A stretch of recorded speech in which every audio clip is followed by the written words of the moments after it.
10:21 de la mañana. Ayer en el Congreso de la República, en la Secretaría de la Cámara de Representantes, fue radicado el proyecto de ley que busca establecer un marco jurídico para la estrategia de paz total del presidente Gustavo Petro.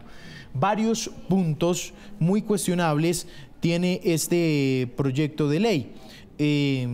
De los más importantes que ayer enfatizó el ministro de Justicia, establece penas entre 5 y 8 años con medida privativa de la libertad para quienes estén los actores del conflicto armado. También rebajas entre el 40% y el 60% en medida punitiva para miembros de los grupos, como también rebajas de hasta el 70% en las conductas de los jóvenes que fueron judicializados por la protesta social, el llamado paro nacional.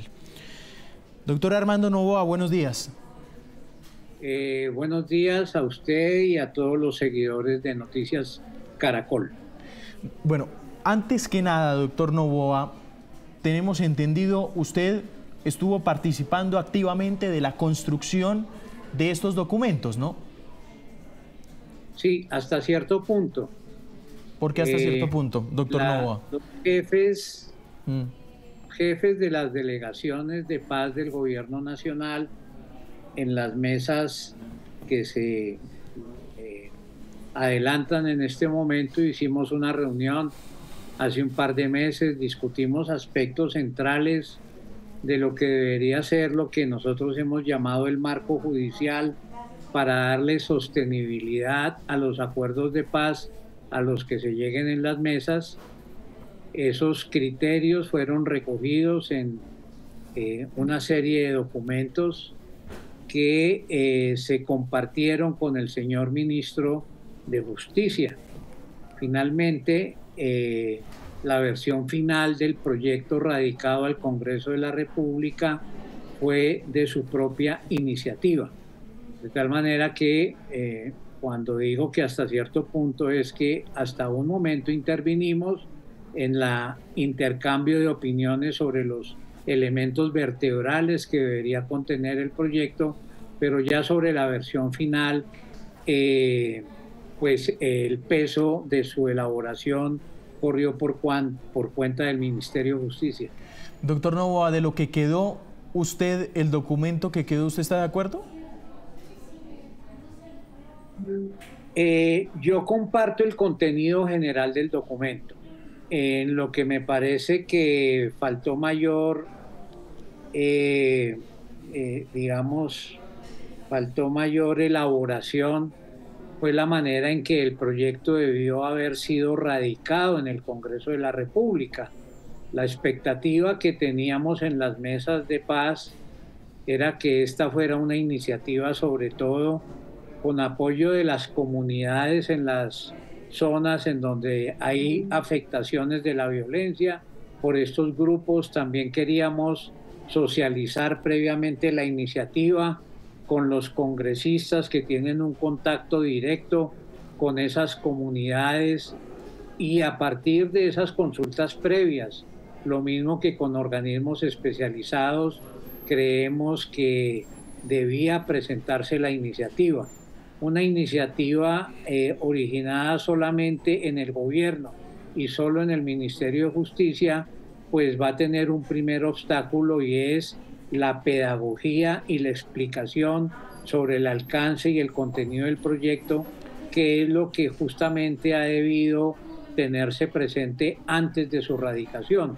Pero en lo que se refiere al contenido, creo que ahí se recogen algunos puntos que de tiempo atrás hemos venido considerando. Pero doctor Noboa, me parece, sí, es decir, el contenido del documento, ustedes dicen, ¿no tuvo en cuenta las comunidades que más padecen por estos grupos armados?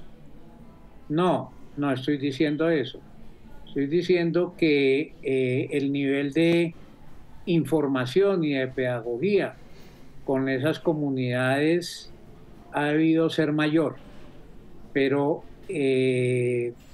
tal como está extratado el tema en el proyecto, me parece que ofrece unas respuestas adecuadas a las modalidades de violencia que tenemos en el territorio. Me refiero al enfoque de justicia restaurativa, a la posibilidad de que se piensen las soluciones judiciales de cara a la reparación de las víctimas individuales y colectivas en el territorio, que deben ser el aspecto vertebral de este modelo de justicia contenido en el proyecto que se radicó en el día de ayer. Es decir, que faltó mayor socialización con las comunidades para hacer el documento. Y con los congresistas. Y tal vez un poco también con las propias mesas de diálogos de paz, porque finalmente los destinatarios no únicos, pero sí importantes de estas medidas de justicia que están contenidas en el proyecto son las comunidades, la sociedad, pero también los actores armados que están a la expectativa de los contenidos del proyecto para continuar avanzando en los diálogos de paz, que de ninguna manera podrían ofrecer soluciones judiciales si no hay acuerdos definitivos, por supuesto. Sí, me parece que esta mirada que usted me está entregando, y se lo pregunto porque es una versión que ha salido en los medios de comunicación para que usted la aclare, doctor Noboa, el documento no cuenta con el suficiente acuerdo por parte, por ejemplo, de los jefes negociadores como usted y de todo el equipo del Alto Comisionado para la Paz, Oti Patiño. Es decir, esta es la mirada también que tienen de ese lado, que a este documento pues le faltó un poco de lo que usted está diciendo. El documento recoge varias de las iniciativas que nosotros le entregamos al ministro de Justicia, como le dije anteriormente, pero la versión final no la conocimos. Solamente la conocimos luego de que se radicó en el Congreso de la República, lo cual no es una buena noticia, pero eso no significa que no se puedan hacer los ajustes necesarios ya en el transcurso del debate en el Congreso, una vez se conozcan quiénes son los ponentes de la iniciativa en la Cámara de Representantes o en el Senado de la República. Eso no lo tengo muy claro. Claro. ¿Ustedes han pedido tal vez una explicación al por qué no les mostraron la versión final? Estábamos a la expectativa de conocer esa versión final. Repito, nosotros, los jefes de las delegaciones, nos reunimos con el señor ministro de Justicia hace algunos días y habíamos quedado en eso. Habíamos quedado también en que más importante que la iniciativa fuera de origen ministerial, pudiéramos contar con el apoyo y las voces de los congresistas de las regiones más afectadas por estas situaciones de violencia. El señor ministro, dentro de sus valoraciones, seguramente consideró que la mejor manera de ingresar el proyecto era de esa manera.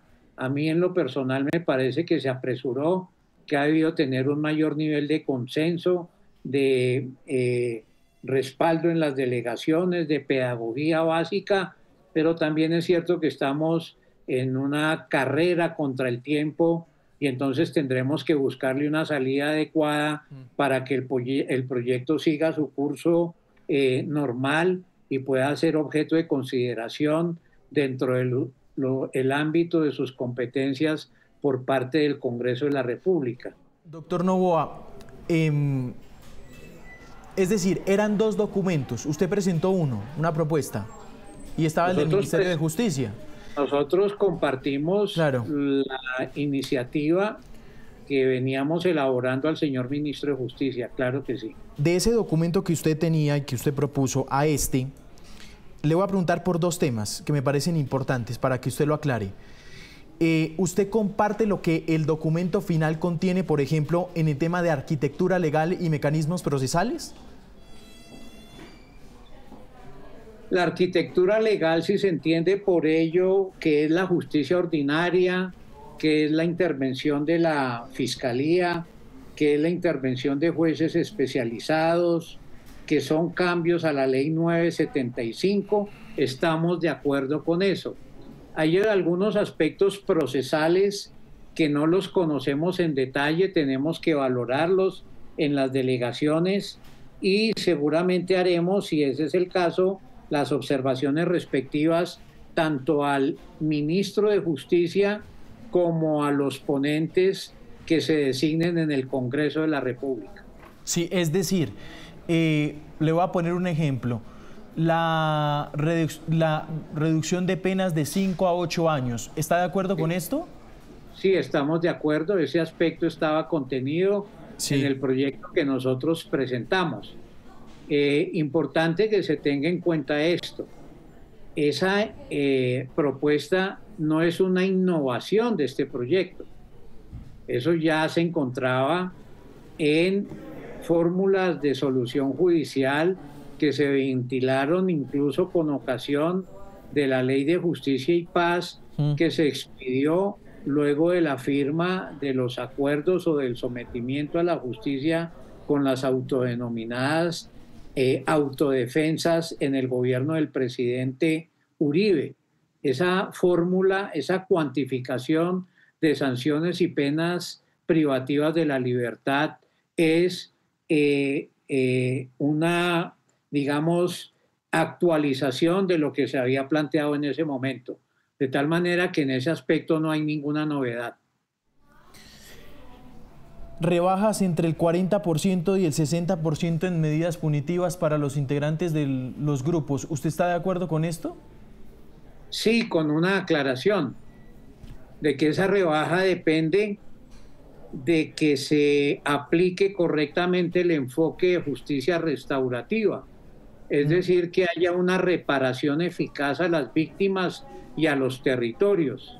Y eso tiene que ser pensado en clave de que los integrantes de los grupos armados al margen de la ley, por lo menos en el caso de mi mesa, tienen que vincularse activamente a la transformación de esas economías ilícitas, entiéndase, sustitución de cultivos de hoja de coca por cultivos lícitos, para lo cual sus estructuras tienen que volcarse de manera decidida de la mano con las comunidades para lograr ese propósito en el menor tiempo posible. Ese detalle falta, el que usted me menciona lo último. No, ese detalle está contenido de manera general en el proyecto por iniciativa de los diálogos que hemos tenido los jefes de las delegaciones a ese respecto. Sí, doctor Novoa, ya para terminar, hay un tema que me parece importante, y es que pues la preocupación de muchos, por ejemplo, ha sido que este proyecto también busca beneficiar a un polémico hecho que hemos visto en los últimos días, y es a los delincuentes que se subieron en el llamado tarimazo en Medellín y en Valle de Aburrá. ¿Qué opinión y qué respuesta da esto a esta preocupación de los ciudadanos? ¿Esto es cierto?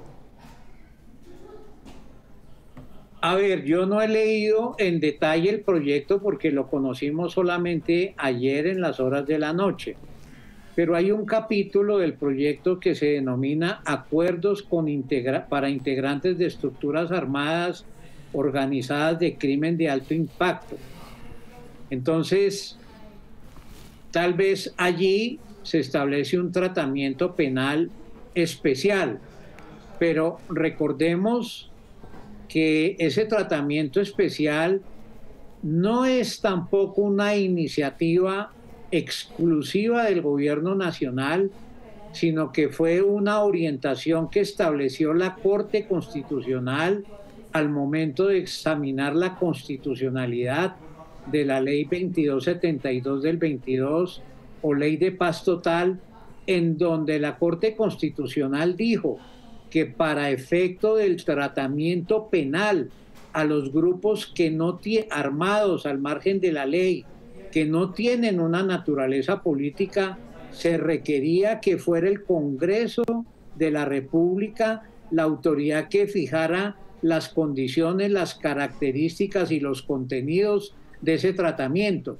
El proyecto recoge ese tema, no puedo referirme de manera específica a de qué manera lo hace, porque repito, eso solamente lo conocimos en la noche del día de ayer, pero el antecedente de esto está en la sentencia de la Corte Constitucional que estableció ese lineamiento para efecto del tratamiento cognitivo a los integrantes de esas estructuras armadas de crimen de alto impacto, entre las cuales se encuentran los grupos a los que usted hace referencia.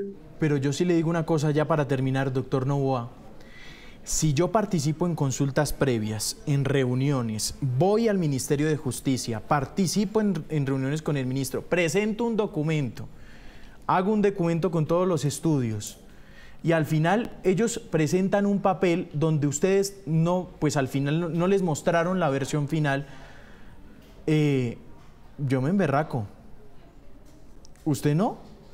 Bueno, es que usted es periodista y yo soy miembro de una delegación, entonces tenemos que armonizar, déjeme yo respondo. Tenemos que armonizar las cosas. Digamos, ese tema al momento en que nosotros discutíamos el asunto no se trató con el detalle necesario. Ahora en el proyecto está incorporado ese tema. Ese tema hace parte de lo que se llama la solución judicial para los grupos de crimen urbano, de los cuales se ocupan varias mesas, de las cuales no hace parte el suscrito. De tal manera que a mí no me genera suspicacias el hecho de que en el proyecto se haya incorporado ese tema, aunque lamento que oportunamente no hubiéramos podido socializar de manera más detallada los contenidos en lo que hace referencia a ese aspecto por el cual usted pregunta. Bueno, doctor Noboa, gracias por estos segundos. A ustedes gracias por la oportunidad y feliz día. 10:38 minutos de la mañana. Juan Pablo, buenos días. Juan Camilo, ¿qué tal? Buenos días, ¿cómo va? Bueno, ahí están unos apuntes, me parece unas críticas que tiene el equipo negociador. Se le preguntaba lo de Oti Patiño, porque me parece que esta es muy la visión, de acuerdo a versiones de medios de comunicación que han salido en las últimas horas, la visión que tiene por parte de los equipos negociadores encabezados por el Alto Comisionado para la Paz. Tienen dos quejas principalmente, y es la falta de socialización, que no se socializó lo suficiente con las comunidades. Las personas más importantes de este proceso. Y me parece otro punto muy importante, la versión final no se las mostraron, después de haber participado en largas mesas en la elaboración de este proyecto, ¿no? Y mire que, como usted lo dice, no es simplemente entonces Oti Patiño, sino también son varias cabezas de mesas de diálogos que el gobierno en este momento adelanta con los grupos armados, que están mostrando reparos frente a este proyecto del Ministerio de Justicia, que pues también para muchos nos tomó por sorpresa. Artículos muy polémicos que le entregan beneficios a ciertos grupos de organizaciones criminales en el país. Exactamente. Voy a saludar a la exministra de Justicia, Ángela María Buitrago. Doctora Buitrago, buenos días. Un gusto, buenos días. Bueno, ¿cómo vio el proyecto, doctora Buitrago? Bueno, el proyecto, lo primero que hay que decir es que trata de cumplir con una obligación que hace la Corte Constitucional para llevar al legislativo efectivamente el marco de la 2272, pero en mi criterio se extiende a temas que no son parte de la 2272, no hay una unidad temática desde el principio, favorece ciertas actividades que ni siquiera están contempladas en la 2272, toca principios como el principio de la cosa juzgada cuando intenta darle libertad condicional a las personas que están condenadas, genera una serie de planteamientos de modificaciones estructurales de competencia del Consejo Superior de la Judicatura, de la Fiscalía, de la UARIP, de la SAE, que terminan siendo problemáticas, pero también genera una serie de obligaciones de cambio de jueces que ni siquiera habló con el Consejo Superior de la Judicatura, hasta donde entiendo yo, que también necesitan recursos y presupuestos que no están solicitados y que obviamente tendrían que haberse tramitado de manera previa. Quizás un tema fundamental es, no hay duda, nosotros le apostamos a la paz, queremos que haya paz, pero la paz no puede renunciar a los derechos de todos los colombianos. Y en este caso en particular hay grupos que incluso fueron excluidos de la JEP, fueron excluidos de la Justicia Especial para la Paz o Justicia y Paz, que tenían una sanción propia en esas legislaciones y era que no podían volver a comparecer. Aquí se les está abriendo la compuerta nuevamente para que entren a una justicia transicional, y esa justicia transicional con una pena mínima que también hace nugatorios los esfuerzos de justicia y paz y de jurisdicción especial para la paz. Por esa razón yo creo que muchas de estas cosas que pueden estar en una, digamos, clave de paz, lo que llevan también es a una incertidumbre dentro del marco constitucional y legal. Vuelven a reglamentar los GAOs que ya estaban reglamentados por la ley 1908, vuelven a generar una serie de pretensiones, pero lo que me llama más la atención es que, por ejemplo, en las estructuras organizadas que usted le preguntaba al doctor Novoa, solamente ponen un marco temporal a partir de diciembre del 2026 y con los otros grupos no ponen marco temporal. Pero digamos que en este caso entonces, si hubiera habido acercamientos, ¿qué pasa con esos acercamientos previos?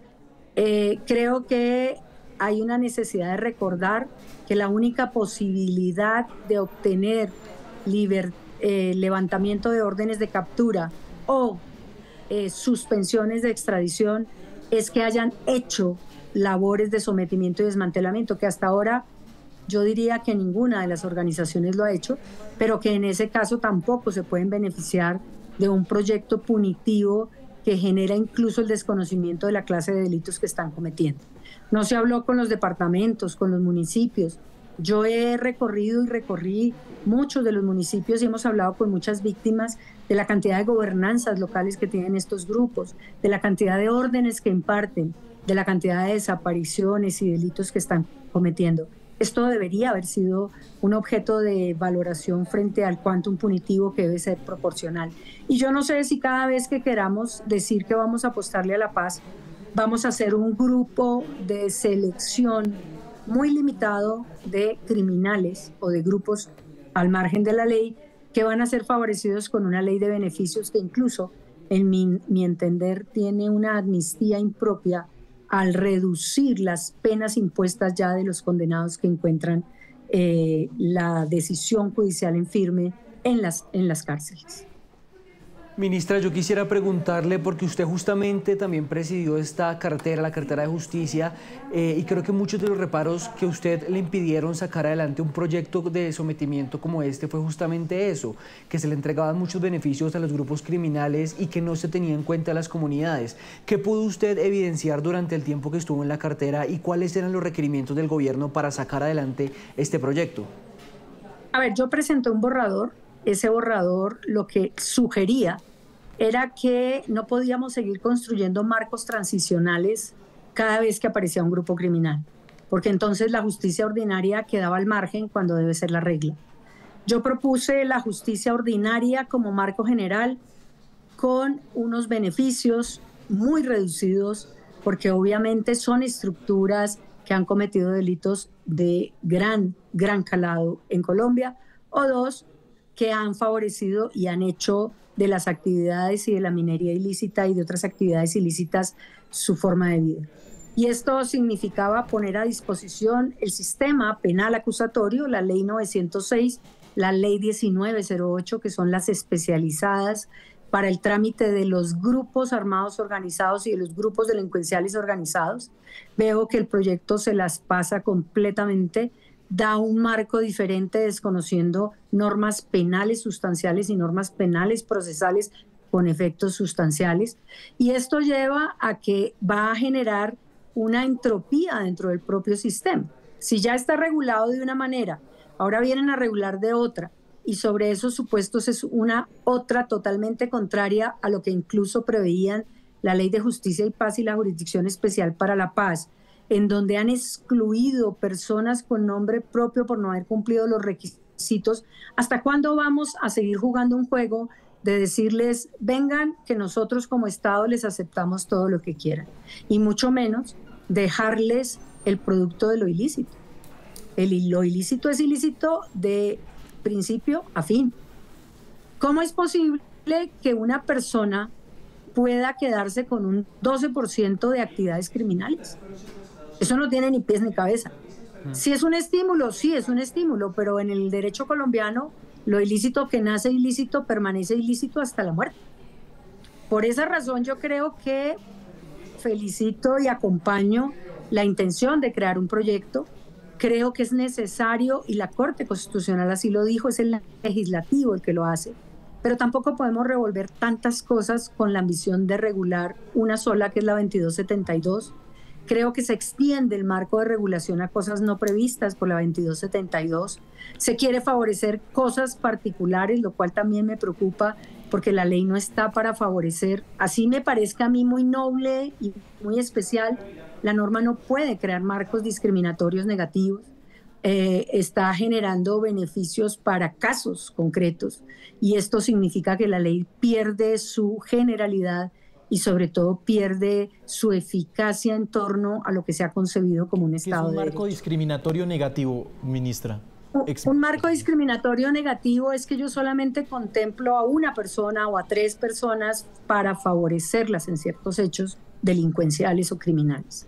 Y esto significa que otras personas que han podido cometer los mismos hechos no pueden abrogarse el sistema punitivo favorable porque está hecho solo para unos en concreto.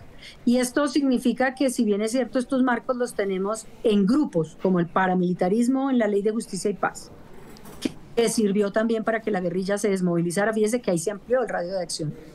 La Jurisdicción Especial para la Paz, que contiene todos los grupos que hacen parte del conflicto armado. Fíjese cómo en este contexto no podemos tampoco seleccionar por capricho personal o por interés personal. En esto quiero ser muy clara en el sentido genérico. Se me ocurre que esa persona no puede estar privada de la libertad, entonces tiene que salir, y le acabe y le adecuo un marco para hacerlo. Y entonces ahí dice uno, entonces, ¿cuáles son los temas que podrían beneficiar? Y aquí viene la contracara. El principio de favorabilidad permite que una norma favorable se le aplique a cualquier persona que esté en igual circunstancia. Eso ya lo midieron, eso ya lo tuvieron en cuenta. Y sobre esos elementos, entonces, digamos que también hay una estructura que debe medirse frente a los impactos, y por esa razón hay que tener cautela en las propuestas de paz total, porque la paz total significa apostarle a una paz real, no a una paz con negación de la justicia o de los derechos de las víctimas. Exministra, mire, usted habla de revolver a casi que todo el mundo en la misma colada, amparados en este proyecto de paz total, pero entonces quisiera preguntarle por ese punto que también ha causado mucha polémica, y es los beneficios que se le darían a las personas que están condenadas por conductas punibles que se desarrollaron en el marco de la protesta social. Las personas que están en la cárcel en este momento por vandalismo, por muchas conductas que desarrollaron durante el estallido, no tenían nada que ver con esta ley de paz total, no estaban entre los tableros que el gobierno adelantaba con los grupos armados. ¿Que le parece que esto fue metido a la fuerza en este proyecto? Me parece que no es desarrollo de la 2272, por lo tanto no puede ser vendido como una reglamentación jurídica de la 2272. Ahora, si ellos quieren hacer una reforma procesal penal, pueden hacerla, e incluso tienen que tener una serie de elementos para hacerla, pero yo no puedo meter en el mismo saco a la protesta social, a los que delinquen en exceso y en desarrollo, o de azonadas, o de delitos que cometen por fuera de la protesta social, y 2, decir que es parte de un EOCAI o de un GAOMIL, salvo que ahora digamos que hacen parte de un grupo de esos, que sería mucho más grave, sobre la base de que efectivamente lo que estamos diciendo es que esas personas cometieron delitos en desarrollo y en actividades por fuera de una protesta social, porque la protesta social no es delictiva, la protesta social es pacífica, la protesta social tiene unos límites internacionales y nacionales que deben cumplirse. Por lo tanto, lo que exceda de ahí son delitos y no son protestas sociales. Sí, doctora Buitrago, así como está el proyecto y las preocupaciones que usted plantea, si esto se aprueba, al final va a terminar beneficiando, por ejemplo, a delincuentes como los que vimos en Medellín en un tarimazo, o a Pipe Tuluá, que eso es la otra preocupación que hemos visto en las últimas horas, o a los recientemente judicializados por las protestas sociales también. Chiquito Malo también. A ver, yo creo que hay un problema de base, y es que también le están dando libertad condicional a los condenados. Esto no tendrían por qué tocarlo. Esto no es ni siquiera radio de acción de la 2272. Ahora, si ellos quieren sacar una ley de beneficios para esas personas, tendrían que favorecer a todos los que están condenados, no solo a estas personas en particular, porque ellos ya están sometidos por los jueces. Entonces, ¿cuál sometimiento a partir de diciembre de este año? Ninguno, o hasta diciembre del 26, ninguno. Ellos están sometidos y condenados en primera y segunda instancia. Y yo creo que lo que hay que mirar también es que estas personas siguen manteniendo el control de las estructuras. Eso lo digo con toda claridad. Y eso significa que la Fiscalía esté actuando frente a todo este tema. Yo nunca he concebido que las personas que se sometan a la paz y entren a una mesa de negociación vayan a permitir seguir delinquiendo como están diciendo algunos. Es que tienen que seguir delinquiendo, tienen que seguir cometiendo narcotráfico, tienen que seguir cometiendo desaparición. No, deben obligarse a que no delincan y ese es el primer paso para poder hablar de un marco de sometimiento real. Doctora Buitrago, ¿hace cuánto dejó el Ministerio de Justicia? ¿Me recuerda? Hace 2 meses. En 2 meses no hicieron esto. No sé. Es decir, no, porque hablemos, usted estuvo en mesas, me imagino, discutiendo también. No, yo no estuve en mesas de negociación, pero sí estuve hablando incluso con el doctor Novoa, estuve hablando con varios de los que encabezan las mesas, explicándoles que había un proyecto que se le había entregado al presidente y que estaba dentro del sistema penal ordinario, que solamente se podría socializar en el momento en que el presidente diera luz verde, y sobre esos elementos pues nunca dio luz verde y nunca se socializó, pero sí se conocieron los puntos de vista de los representantes de víctimas, de las víctimas de la JEP, de lo que estaba pasando en los territorios. Se hizo una investigación muy detallada de la realidad del delito en varios departamentos. Y ese proyecto, nada, quedó en Ese nada. proyecto quedó en manos del presidente. Y con lo que sale hoy, pues el proyecto parece que se olvidaron muchas cosas de lo que eso contenía. Este proyecto no tiene nada que ver con el que yo propuse. Doctora Buitrago, gracias. Un gusto. Cuídense mucho. Doctora. Bueno, 10:53 minutos de la mañana. El proyecto que ella le había mostrado al presidente que había hecho con las mesas...